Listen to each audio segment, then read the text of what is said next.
ಓಂ ಶ್ರೀ ಗುರು ಬಸವಲಿಂಗಾಯ ನಮಃ. ಸತ್ಯದರ್ಶನ ಸತ್ಯದರ್ಶನ ಅಂತ ಹೇಳ್ತಾರಲ್ಲ, ಅದೇನು? ಸತ್ಯೋದಯ, ಸತ್ಯದರ್ಶನ, ಸತ್ಯ ಶೋಧನೆ, ಸತ್ಯಕ್ಕಾಗಿ ಸತ್ರು, ಸತ್ಯಕ್ಕಾಗಿ ಬಡದಾಡಿದ್ರು. ಸತ್ಯ ಅಂದರೆ ಏನು? ಸತ್ಯ ಅಂತಂದರೆ ಇದ್ದಕ್ಕಿದ್ದಂತೆ ಇರೋದು, ಯಾವ ಬದಲಾವಣೆಯೂ ಆಗದೆ ಅದು ತಾನು ಹೇಗಿದೆಯೋ ಹಾಗೆ ಅದು ತಾನು ಇದ್ದಕ್ಕಿದ್ದಂತೆ ಇರೋದು. ಆ ಒಂದು ಬದಲಾವಣೆ ಆಗಲಾರ್ದಂಥ ಒಂದು ವಸ್ತು ಯಾವುದು ಅಂತಂದರೆ ಜಗತ್ತಿನಲ್ಲಿ ಈ ಒಂದು ಪರಮಾತ್ಮ, ಅಥವಾ ನಮ್ಮಲ್ಲಿ ಅದೇ ಅಂಶವಿರುವಂಥ ಆತ್ಮ. ಆತ್ಮ ಅಮರಹೇ ಅಂತಾರೆ ನೋಡ್ರಿ. ಆತ್ಮ ಹೋಗೋದಿಲ್ಲ, ಬರೋದಿಲ್ಲ, ಅದು ಕುಂತಿಲ್ಲ, ನಿಂತಿಲ್ಲ, ಬೆಂಕಿ ಹಾಕರು ಸುಡಲ್ಲ, ನೀರು ಹಾಕರು ಮುಳುಗಲ್ಲ, ಅದು ಎಂದೂ ಬಂದಿಲ್ಲ, ಹೋಗೋದಿಲ್ಲ, ಎದ್ದಲ್ಲೇ ಇದ್ದಕ್ಕಿದ್ದಂತೆ ಎಲ್ಲ ಕಡೆಗೂ ತುಂಬಿಕೊಂಡಿರುವಂಥದ್ದು ಆ ಆತ್ಮ. ಬೃಹತ್ತಾಗಿರುವಂಥದ್ದೇ ಪರಮಾತ್ಮ, ಬ್ರಹ್ಮಾಂಡಗತ ಪರಮಾತ್ಮ, ಪಿಂಡಾಂಡಗತ ಜೀವಾತ್ಮ. ಅಂಥ ಒಂದು ಆತ್ಮವನ್ನು ಸತ್ಯ ಅಂತ ಕರೆದ್ರು. ಅದರ ಒಂದು ಶೋಧನೆಗಾಗಿಯೇ ಭಾಳಷ್ಟು ಜನ ಸತ್ಯ ದರ್ಶನಕ್ಕಾಗಿ ಎಲ್ಲರೂ ಹಾತೊರೆದರು. ಅಂಥ ಸತ್ಯ ದರ್ಶನಕ್ಕಾಗಿ ನಾವೆಲ್ಲ ಎಷ್ಟೊಂದು ಒಂದು ಸಾಧನೆ ಮಾಡಬೇಕಾಗಿದೆ ಅಂತಂದರೆ, ಮನಪೂರ್ವಕವಾಗಿ ಸಾಧನೆ ಮಾಡಬೇಕಾಗಿದೆ. ಒಂದು ಕಡೆ ಶರಣರು ಹೇಳ್ತಾರೆ, ತನು ಮುಟ್ಟಿ ಮನ ಮುಟ್ಟದೆ ದೂರವಾದರಯ್ಯ ಬೆಲೆವೆಣ್ಣಿನಂತೆ. ತನು ಮುಟ್ಟಿ ಮನ ಮುಟ್ಟದೆ ದೂರವಾದರಯ್ಯ ಬೆಲೆವೆಣ್ಣಿನಂತೆ. ಬೆಲೆವೆಣ್ಣು ಅಂದರೆ ಬೆಲೆ ಕೊಟ್ಟು ಹೋಗುವ ಹೆಣ್ಣು, ವೇಶ್ಯೆ.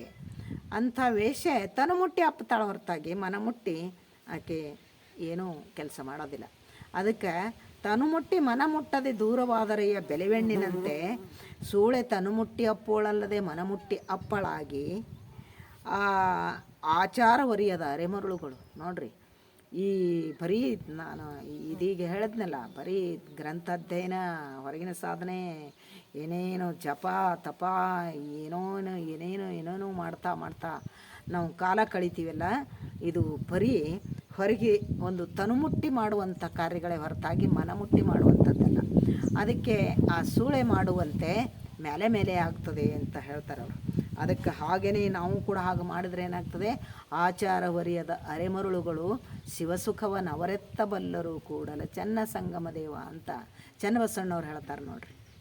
ಹಾಗೆ ನಾವು ಮಾಡಿದರೆ, ಮೇಲೆನೇ ಮಾಡಿದರೆ, ಬರೀ ಯಾಂತ್ರಿಕವಾಗಿ ಮಾಡಿದ್ರೆ, ಬರೀ ಶುಷ್ಕವಾದಂಥ ಕೆಲವೊಂದು ಆಚರಣೆಗಳು ಮಾಡಿದರೆ, ಈ ಗೊಡ್ಡ ಆಚರಣೆ, ಅಂಧ ಆಚರಣೆ, ಇವನ್ನೆಲ್ಲ ನಮಗೆ ಯಾವ ಕೆಲಸಕ್ಕೂ ಬರಲಾರ್ದಂಥವು, ನಮಗೇನೇನು ಒಂದು ಲಾಭ ತಂದು ಕೊಡಲಾರ್ದಂಥವು, ನಮಗೆ ನಿಜವಾದಂಥ ಒಂದು ತೃಪ್ತಿಯ ಕಡೆಗೆ, ಶಾಂತಿಯ ಕಡೆಗೆ, ಸತ್ಯದ ಕಡೆಗೆ ಒಯ್ಲಾರ್ದಂಥವು. ಅದಕ್ಕೆ ಅಂಥವಕ್ಕೆ ಜೋತು ಬಿದ್ದು ನಾವು ಭಾಳ ಆಚಾರವಂತರ್ರಿ, ನಾವು ಭಾಳ ಸಾಧನೆ ಮಾಡ್ತೀವಿ ರೀ, ನಾವು ಭಾಳ ಗ್ರಂಥಗಳು ಓದ್ತೀವಿ ರೀ, ನಾವು ಭಾಳ ಕಡೆ ಪ್ರವಚನ ಮಾಡೀವಿ ರೀ. ಅದನ್ನೆಲ್ಲ ಸುಳ್ಳು.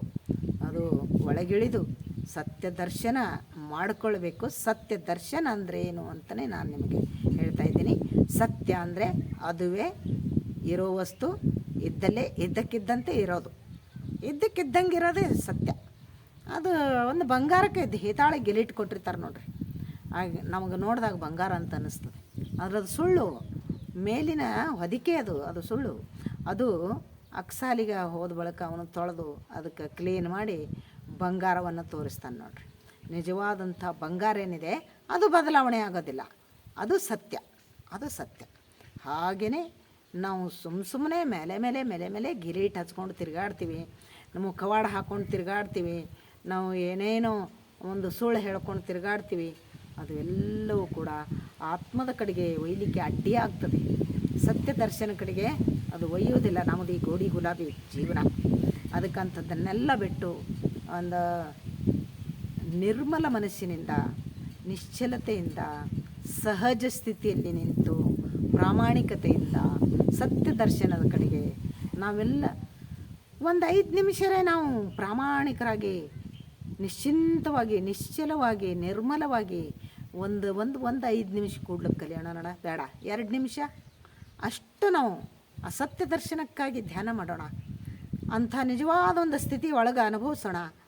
ಅಂಥ ನಿಜವಾದ ಸತ್ಯದ ಸ್ಥಿತಿ ಒಳಗೆ ಅನುಭವಿಸಿದ್ರೆ ಅದು ಅನುಭವ. ಶರಣರೆಲ್ಲ ಅದನ್ನು ಕಲಿಸಿದ್ರು, ಅದನ್ನು ಬಸವಣ್ಣನವರ ನೇತೃತ್ವದಲ್ಲಿ ಅದನ್ನು ಮಾಡಿದರು. ಎಂಥ ಶರಣರು, ಎಂಥ ಕೆಳಗಿದ್ದಂಥ ಶರಣರು ಅವರಿಗೆ ಕೇಳು ಕೇಳು ಕೇಳು ಅಂತ ಕೆಳಗೆ ದಬಾಯಿಸಿಟ್ಟಿದ್ರು.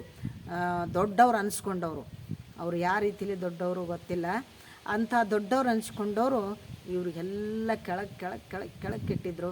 ಅವರೆಲ್ಲರನ್ನ ಮ್ಯಾಲೆತ್ತಿ ಬಸವಣ್ಣನವರು ಒಂದೇ ಜನ್ಮದಾಗ ರೀ ಲಕ್ಷಾವಧಿ ಜನರಿಗೆ ಅಂಥ ಅನುಭವವನ್ನು ತುಂಬಿ ನಿಜವಾದ ಅರಿವಿನ ಕಡೆಗೆ, ನಿಜವಾದ ಸತ್ಯದ ಕಡೆಗೆ ಅವರನ್ನು ಒಯ್ದು ಮುಟ್ಟಿಸಿದ್ರಲ್ಲ.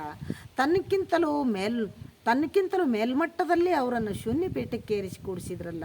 ಅಷ್ಟೇ ಅಲ್ಲ, ಸಾಧನೆಯಲ್ಲಿ ತನಕ್ಕಿಂತ ಮೇಲೆ ಅವರು ಸಾಧನೆ ಮಾಡಿದ್ದನ್ನು ಕಂಡ್ರೆ ಅವರು ಎಷ್ಟು ಅವರಿಗೆ ಆನಂದ ಅಂತಂದರೆ, ಅವರ ಒಂದು ಆ ಹೊಗಳುವಿಕೆಗೆ, ಆ ಕೊಂಡಾಡುವಿಕೆಗೆ ಆ ಒಂದು ಸೀಮೆನೇ ಇಲ್ಲ. ಅಷ್ಟೊಂದು ಆನಂದ ತುಂದಿಲರಾಗುವರು ಬಸವಣ್ಣವರು. ಅಂಥ ಶರಣರನ್ನು ಕಂಡು ತಾನೇ ರೂಪಿಸಿದ ಆ ಶರಣರು ಅಷ್ಟೊಂದು ಉನ್ನತಕ್ಕೆ ಏರಬೇಕು ಅಂತ ಅವರು ಪ್ರಾಮಾಣಿಕದಿಂದ ಅಂಥ ಒಂದು ಹ್ಯಾಂಡಲ್ ಮಾಡಿದ್ರಲ್ಲ. ಆ ಕರ್ತೃತ್ವ ಶಕ್ತಿ ಭಾಳ ದೊಡ್ಡದು ಬಸವಣ್ಣವ್ರ ಹತ್ರ. ಅಂಥ ಗುರು ಎಂದೂ ಆಗಿಲ್ಲ, ಮುಂದೆ ಆಗೋದಿಲ್ಲ. ಅಂಥವರು ಅಂಥದ್ದೊಂದು ದೊಡ್ಡ ಸಂಘಟನೆ ಮಾಡಿ ಅಂಥ ಧರ್ಮ ಸ್ಥಾಪನೆ ಮಾಡಿದ್ರಲ್ಲ. ಆ ಧರ್ಮ ಯಾವುದರಲ್ಲಿಯೂ ಕೂಡ ಇವಾಗ ಕೂಡಿಸ್ಬೇಕು ಅಂತಾರೆ, ಕೂಡೋದಿಲ್ಲ. ಎಲ್ಲರೂ ಅದಕ್ಕೆ ಬಂದು ಕೂಡಬೇಕು, ಕೂಡಬಾರ್ದಂತಲ್ಲ, ಎಲ್ಲರೂ ಬಂದು ಅದಕ್ಕೆ ಕೂಡಬೇಕು.